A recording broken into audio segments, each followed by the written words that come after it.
كانوا بيتكلموا هترد ازاي على ما يتعلق، وكانت نشر كتير قوي على الفيسبوك كمان، ان والله دكتور البرادعي له علاقه بسورس الملياردير الامريكي اليهودي الشهير، ما يسمى بمجموعه ايه حكايه سورس؟ ايه اللي جمع في جمله مفيده محمد البرادعي مع جورج سورس؟ ده جزء كذلك من وهتضطر ترد على كل الحاجات اشوف من حبل التشويه. في مؤسسه اسمها مؤسسه الازمات الدوليه، دي مجموعه من خيره عقول العالم اللي يعني ترأسها المفوضه الساميه لحقوق الانسان السابقه في الامم المتحده. فيها واحد زي الاخضر ابراهيمي، اللي فيها كوفي آنان. انا اخترت بعد ما خلصت عملي انا اكون عضو فيها. مجلس الاداره فيها 40 شخص من جميع الجنسيات وجميع الاتجاهات.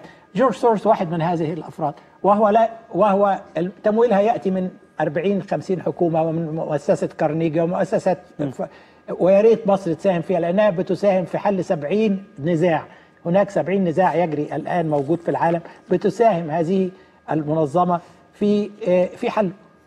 جورج سورس شفته مره او اثنين في اجتماعات، سلمت عليه وليس لي علاقه به اكثر من هذا. انما جورج سورس اكثر الناس كان ضد حرب العراق، اكثر الناس كان ضد سياسات الرئيس بوش، اكثر الناس تأييدا للديمقراطيه. انما هناك احنا عندنا يعني خلطه من الجهل الحقيقه والكذب.